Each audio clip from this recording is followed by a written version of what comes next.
Good morning, everyone, and welcome to our class, Art Appreciation. And today, we are now on Chapter 3, Aesthetics, Study of Art and Beauty. We are now on to Week 5, Module 9. And we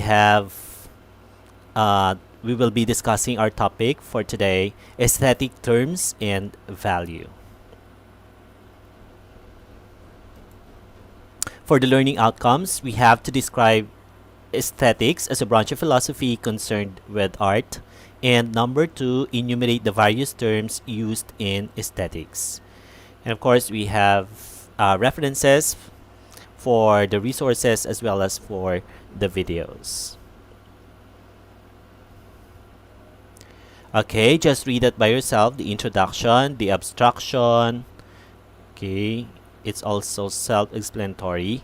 But just to give you a glimpse of our discussions today, we will be dealing on how to judge the value of a certain artwork. Okay, so let's proceed to the categories of value. Logical. Number 1 category of value is logical. Logical if it is true and false. Logic is a branch of philosophy which deals on the correct and systematized reasoning. So in art, we can say, for example, in a certain art, can we say that this is true or false? Meron bang katotohanan itong art na to or walang katotohanan? That's logic. Okay, logical. Let's proceed to ethical. Ethics is a branch of philosophy which deals on moral principles. So, how are we going to categorize ethics in the value of art? For example, if you see a certain painting, then you can say if the painting is good, if the painting is bad, based on what you see on the painting. Okay? So again, ethics is a branch of philosophy which deals on moral principles. So on a certain painting, you can actually identify whether this is good or bad. Alright? Let's proceed to aesthetics. Aesthetics, of course, is the study of art and beauty. So again, you can question the value of a certain art, whether this art is beautiful, whether this art is ugly. Alright, so those are the categories of value: logical, ethical, and aesthetics. Okay, here on the aesthetics values, okay, if the painting or if a certain artwork is beautiful, then it is delight. Okay, it gives you it is delightful.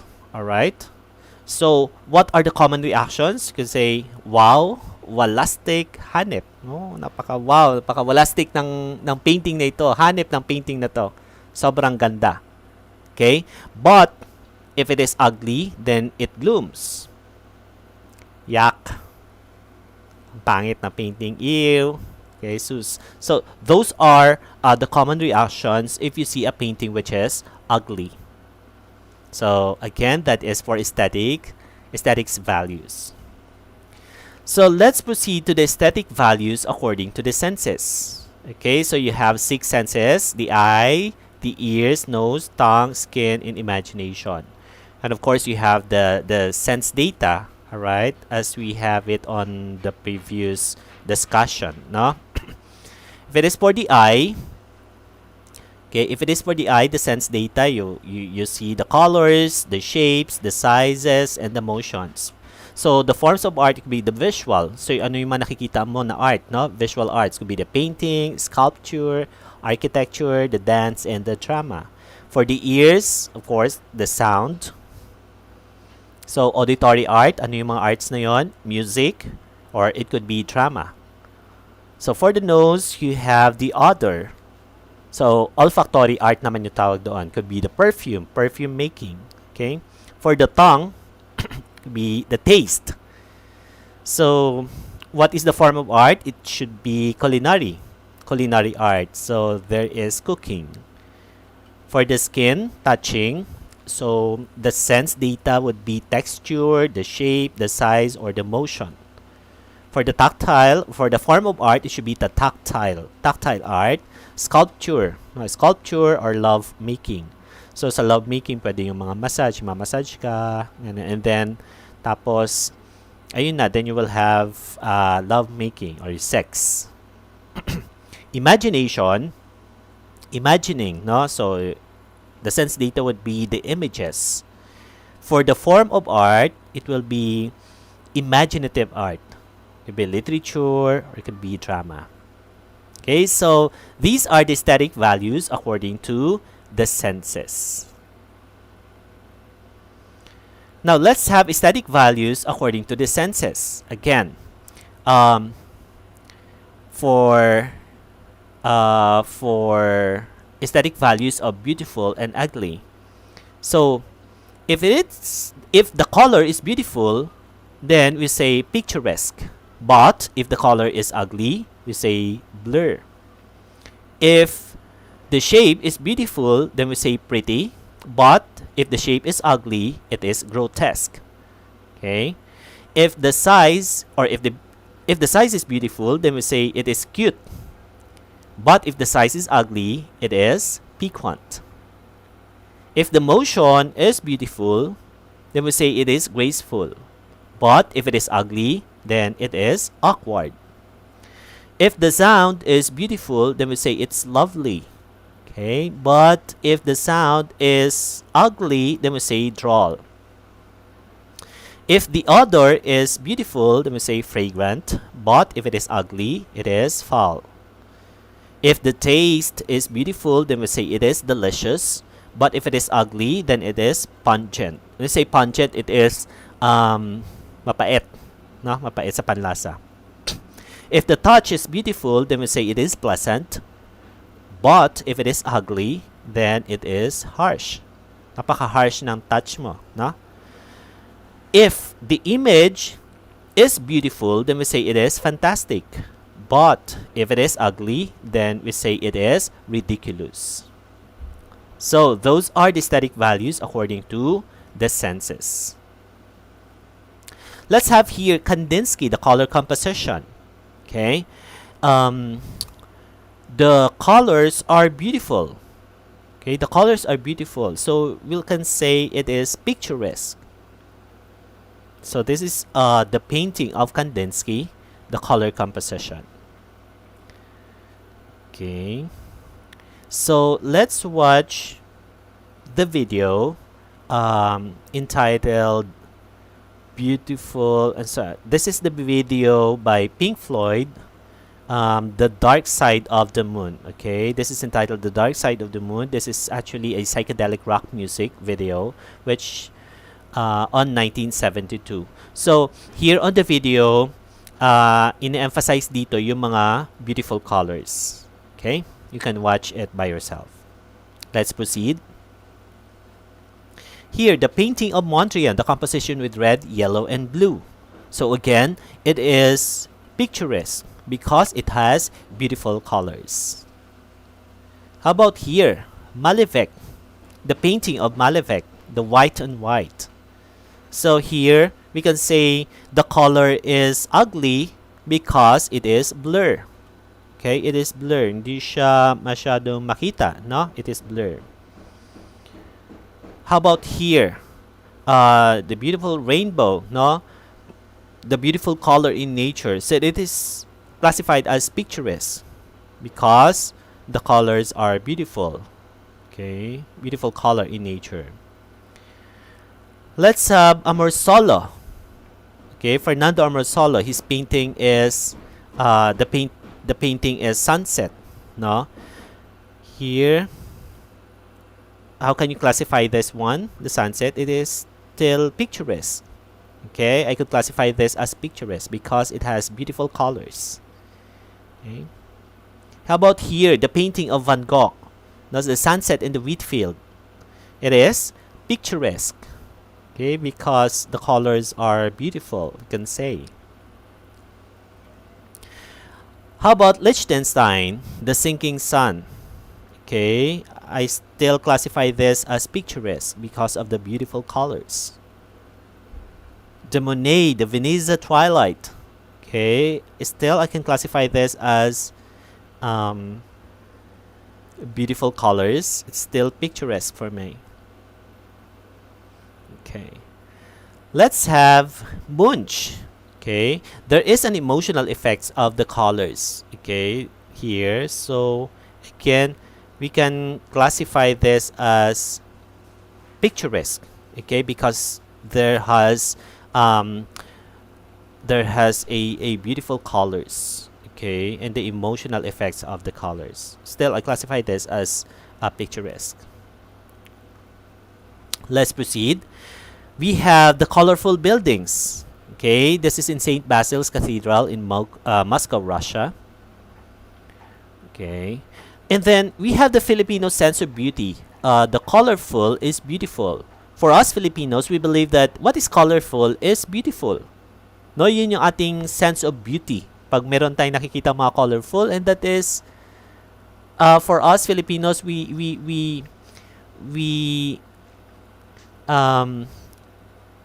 nadi-describe natin, no? Yung mga kulay na yan ay maganda. What is colorful is beautiful. So, yun yung ating sense of beauty bilang mga Filipino. Okay. And that's why there is a concept of horror-vaki. No? Horror-vaki by Greg S. Lawrence. Sabi niya, horror-vaki and the Pinoy inclination for filling up every inch of space. Ano ba tong horror-vaki? Horror-vaki is a Latin expression which means the fear of emptiness. Okay, the fear of emptiness. It is design principle where a preference in design and arrangements tend to favor occupying every available spaces with objects and elements rather than leaving the spaces empty. Okay, so dapat sa horror-vaki, walang, for example, meron diyang clean slate. Okay, clean slate or isang bond paper. Dapat yan, mapupunuan siya ng kulay. Wala kang ititirang space doon. Okay, for example, doon sa bond paper na yon, no, yung yung puti, yung clean slate na yon, wala kang ititira na kahit isang space doon or kahit maliit na space na bond paper or yung space na kulay bond paper or white. Okay? So, let's take a look of yan here. The horror-vaki. It says here, fear of empty space. Okay, yan. So, dati, di ba, tignan mo, isang kulay yan, is like a clean slate. But then, to give the principle of the horror-vaki, dapat yan mapunuan ng maraming kulay. Yan. And yet, nagsisynchronize, no? And yet, nagsisynchronize doon sa ating prinsipyo or shall we say yung ating connotation bilang mga Pinoy na what is beautiful or what is colorful is beautiful. Okay? What is colorful is beautiful. So that's why there is a horror-vaki because we fear of the empty space. Okay, let's take a look at the other the paintings, not the paintings on the example of horror-vaki. This is the oil on canvas painting by Alfonso Osorio.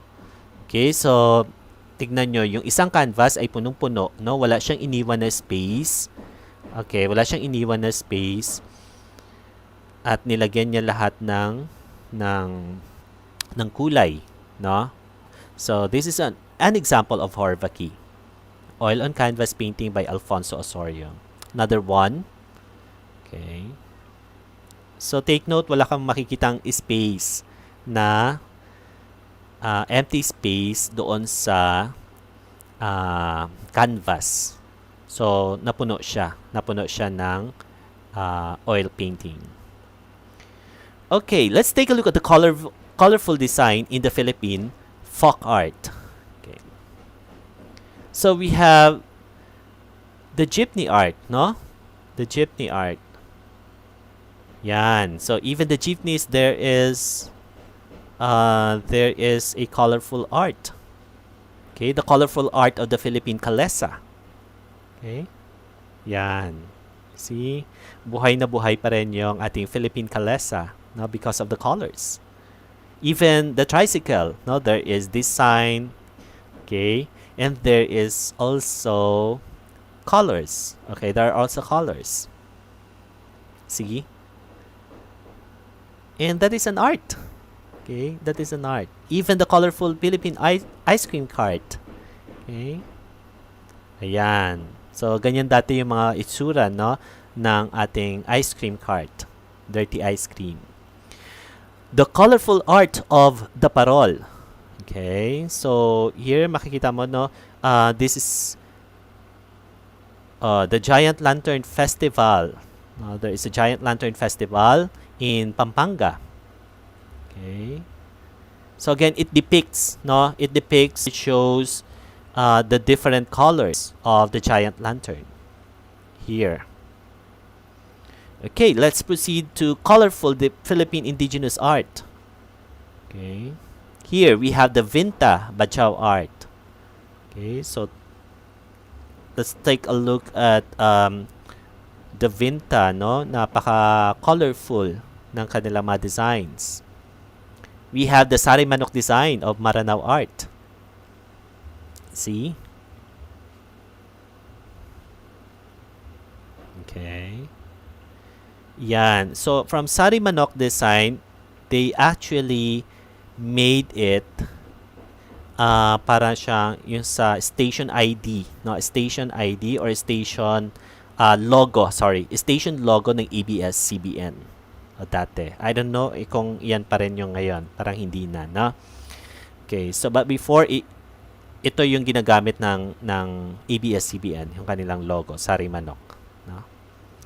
Also, we have the Tinalak, no? The Tiboli art. Okay. Also in Mindanao. Okay. In South Cotabato. This is the Tiboli woman, okay, weaving the Tinalak. Okay, the Dream Weaver.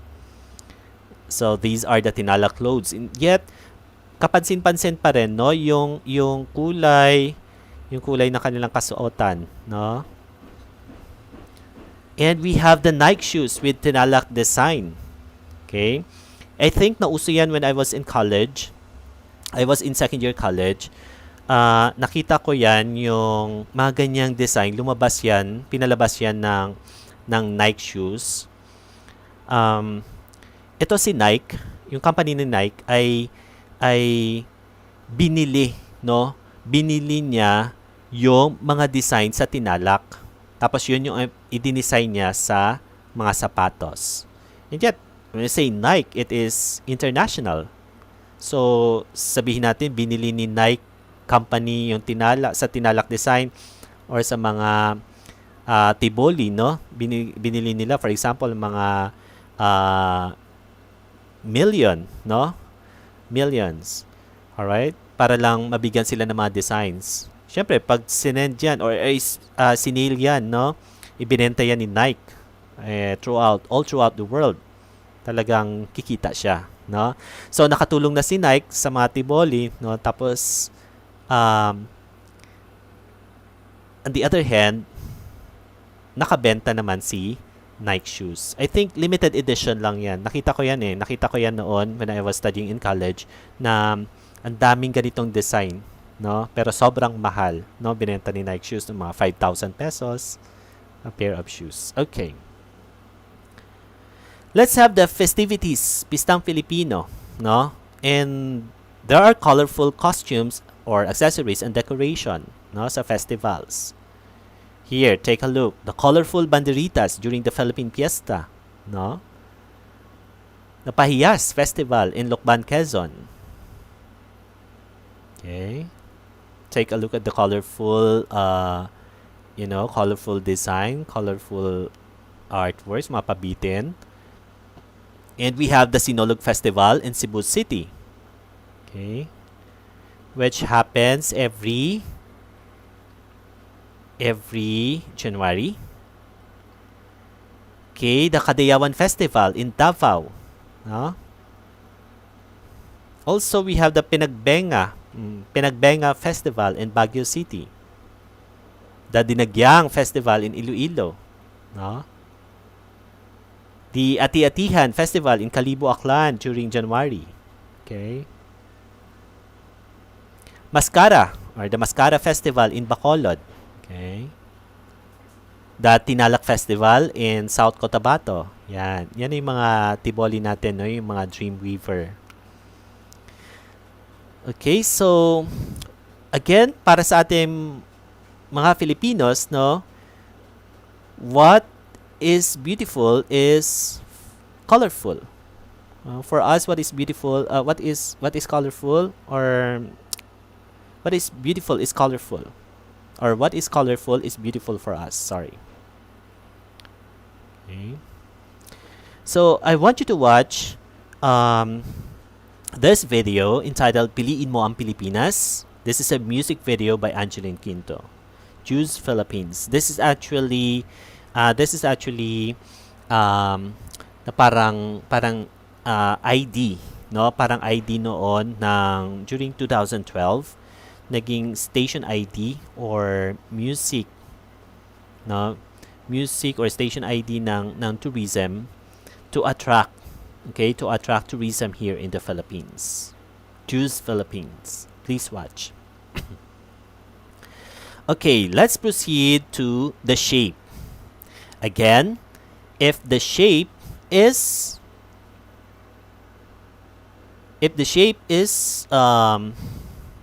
beautiful, then we say it is pretty. But if the shape is ugly, then we call it grotesque.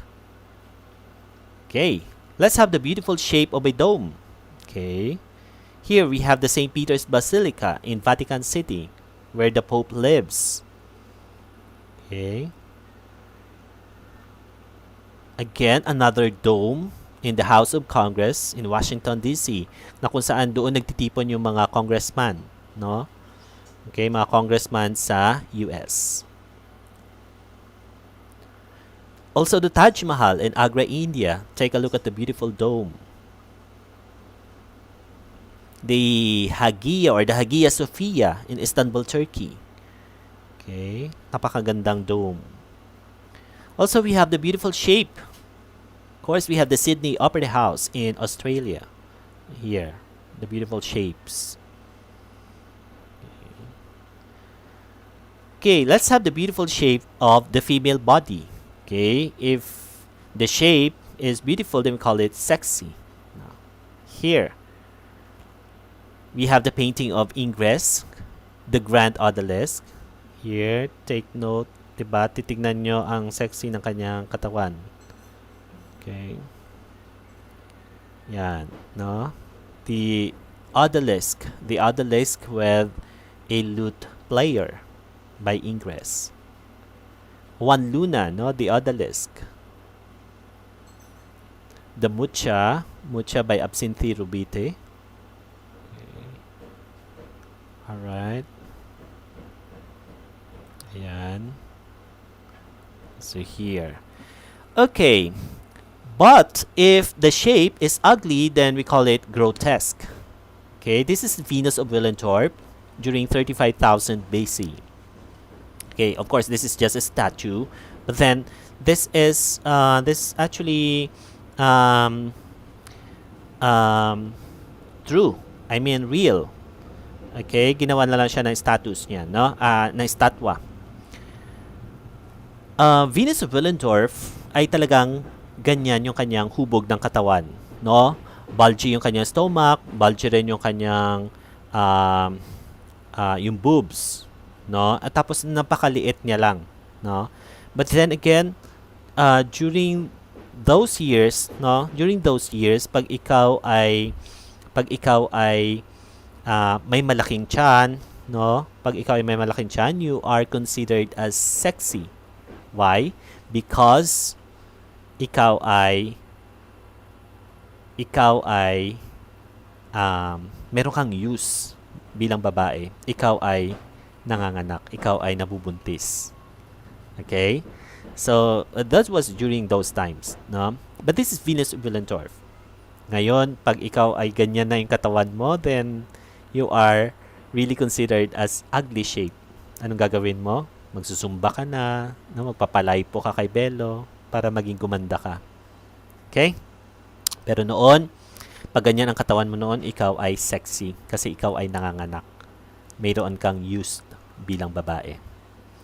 Here we have the grotesque face. Okay, so notice ang laki ng kanyang mata, ang laki ng kanyang bunganga, no? And yet, sa panahon natin ngayon, meron ding mga ganyan pa, no? Meron pa mga ganyang muka, grotesque face. Here, the painting of Leonardo, the grotesque faces in 1492. So, medyo mahaba yung mga baba, no? Tatangos ng ilong para mga witch.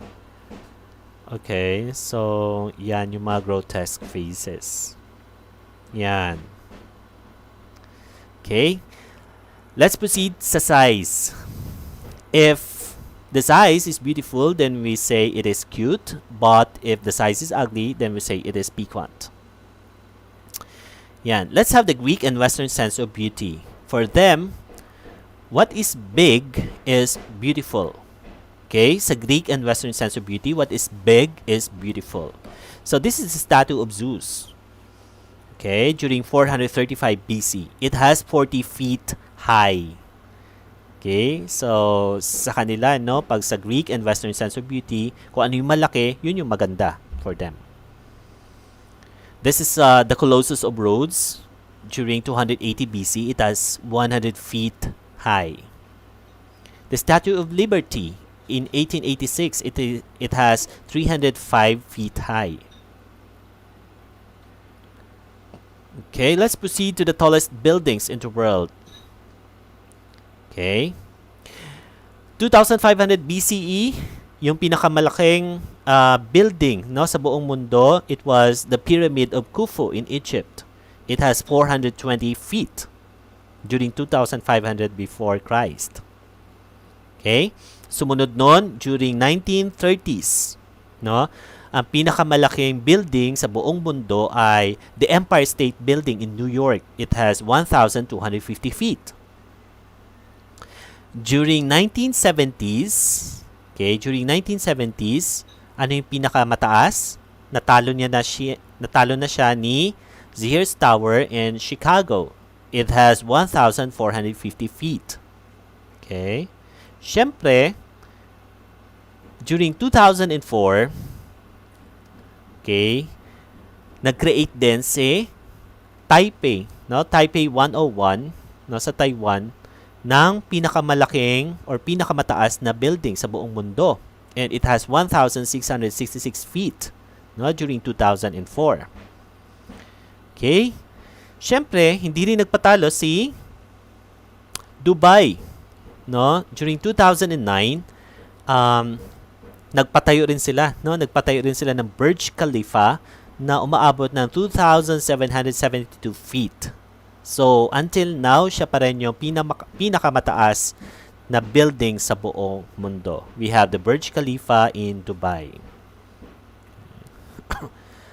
So, there is an excerpt, or there is a video here, which is a scene from the making of Mission Impossible, okay, the Ghost Protocol in 2011, which happened in Burj Khalifa in Dubai. Okay, so you can watch it by yourself.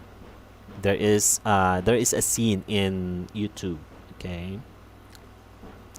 Also, we have the tallest building in the Philippines. Siyempre, hindi rin tayo patalo, di ba? We have the PBCom Tower, no, the Philippine Bank Communication Tower in Ayala, Makati City. Okay, it has 790 feet high, or 55 floors lang. And yet, it is considered as the tallest building in the Philippines. Okay, so pag pumasok kayo dyan, class, nakakalito, no? Ang daming elevator. So, pipili ka doon kung saan kang elevator or saan kang floor. Otherwise, kung 1 to 50, dapat 1 to 50 ka lang, or 1 to 20. So, nakaseparate yung mga elevators doon. So, nakakalito.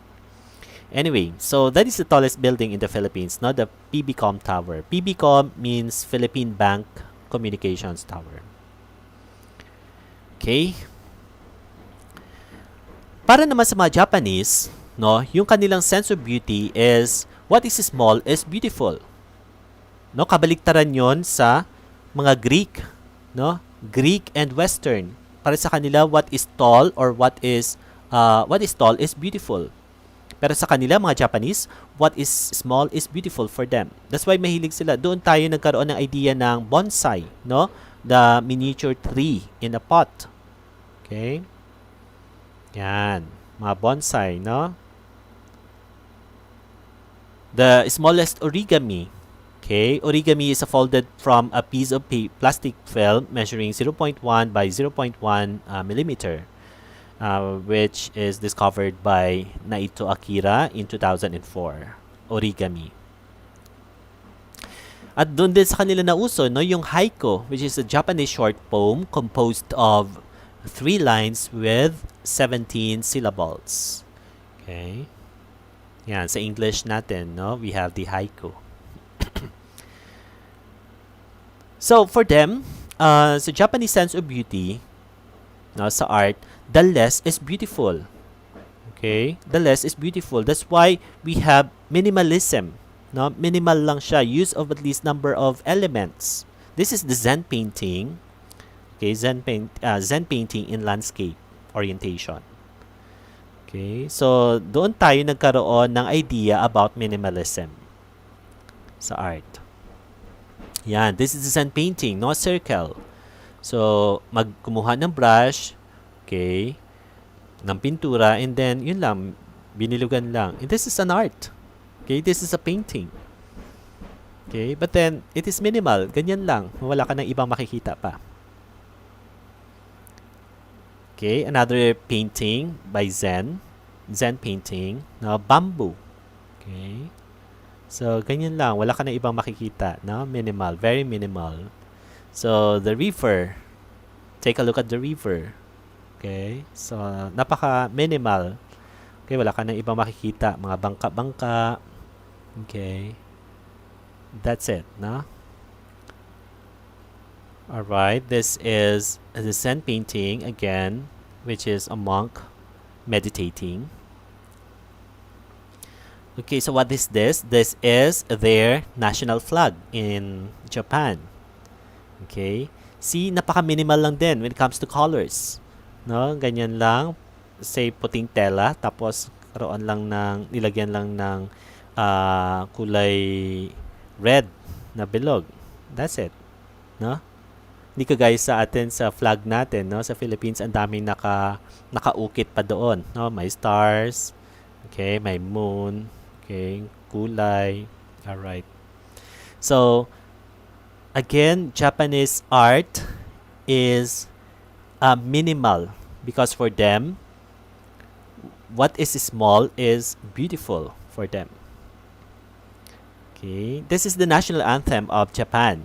Okay, kung papanoorin nyo or kung pakikinggan ninyo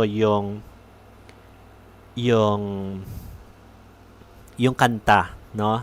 Yung kanta ng national anthem ng Japan, it's like 1 minute or hindi pa yata umabot ng 1 minute. Okay, napakaikli, no? Napakaikli. All right. So this is the national anthem of Japan, which kinuha nila doon, no? Kinuha nila doon sa waka poem, no? During 794 AD. So you can watch it by yourself. That is also uploaded on your modules in the Google Classroom. Okay? Yan. Okay, let's proceed to motion. Okay, sa motion. Sabi natin kanina, if the motion is beautiful, then we call it graceful. Okay? So, let's take a look at the video of Michael Jackson entitled Beat It. Now, Beat It in 1986. So you can watch it. You can watch it by yourself. But then, si Michael Jackson, knowing Michael Jackson, no, every time he performed in the concert, Talagang pinapasikat niya yung kanyang um, yung motion niya, yung mga moves niya, no? Mga moves niya, doon yung makikita, no? Napaka-graceful ng kanyang motion. Okay, so you can watch it by yourself. Beat It. Okay, Beat It in 1986. Okay, then let's proceed to the sound. If the sound is beautiful, then we call it lovely. But if the sound is ugly, we call it droll. Okay, let's have the timbre of the human voice. So again, you can watch the video or you can listen to the music by Jose Marichan, The Constant Change. Okay, all the videos are actually uploaded on the Google Classroom, so you can just watch it. Okay, so here on the video or on the music of Jose Marichan and The Constant Change, you can see there or you can hear there the timbre, no, yung timbre ng boses ni Jose Marichan. Napaka-pino, no? Napaka-modulated ng boses niya, napaka-sweet, no, pakinggan, no? Of course, lumalabas si Jose Marichan yung mga music niya every Christmas, no, pag mga Christmas season. Okay, napakalamig, no? Napakalamig ng boses, ng timbre ng boses ni Jose Marichan. As opposed to the trembling effect or the vibrating sound, the tremolo or the vibrato, no? If you hear the music of Louis Armstrong, It's a Wonderful World, no? Medyo husky naman yung boses dito. Mapapakinggan nyo, no? Para siya may mga plema-plema, no? Pag kumakanta si Louis Armstrong. So, please take time to watch or to listen to the video so you can see the difference of the timbre of the human voice by Jose Marichan and Louis Armstrong. Okay, let's proceed to touch. Again, we say if the touch is beautiful, then we call it pleasant. Here we have Kama Sutra. Kama Sutra is the art of pleasure. No? Saan ito nanggaling yung Kama Sutra? Kama Sutra came originally from India. No? Kama means love. Okay, Sutra means yun yung touch. Okay, the love of touch. So here you can say, you can see here, ito ay, yan, no, minamassage niya, no? Minamassage niya, then after that, actually, yung kwento ng Kama Sutra, no, mayroong isang magandang, no, napakagandang babae, no, which she turned out to be a prostitute. No, she turned out to be a prostitute. Syempre, alam niyo naman kung ano yung ginagawa ng mga prostitutes, no? Una, nag-i-invite siya ng mga customers para i-massage niya. No, para i-massage niya. So, invite niya yun, i-massage niya. No, that's why it is Kama Sutra. No, after niya i-massage, iyayain niya na yon para makipag-sex or love making. Okay? So, here, we have the Kama Sutra, the art of pleasure. Okay. Let's proceed to the image. If the image is beautiful, then we call it fantastic. But if it is ugly, then we call it ridiculous. Here. So let's take a look at this image. This is actually the paintings of Dali, The Dream. Okay. So is it fantastic or ridiculous? Okay. So, medyo kalat-kalat, no? Here. Okay. Jacek Yerka. No, Jacek Yerka, he entitled his painting, Don't Slam the Door. Okay. So, is it fantastic or ridiculous? Kasi ridiculous, parang kabastusan. 'Di ba? Here, tignan mo. Meron bang bahay tingnan mo naman, no, yung bahay niya, gumawa siya ng bahay dito sa taas ng, ano yan, parang ang babagsakan niya ay lawa, no? Okay, so is it fantastic or ridiculous? Again, Jacek Yerka, The Quiet Balance. Okay, it's more on abstract, guys, but then what we are seeing here, or what we want to see here, to portray here, is the image. How do we look at the image? Is it fantastic or ridiculous? Also here, Jasekierka, Brontosaurus, Civitas. Okay. Also, Rene Magritte. Okay, we have the Fine Realities in 1964. There is an apple and nilagay doon yung table. No? Is it fantastic or ridiculous? Okay, you can watch it in the video, the YouTube. Okay. So, that ends my presentation. That ends our discussion for today. And you will have your short quiz after. Well, thank you so much for listening. You do have a great day.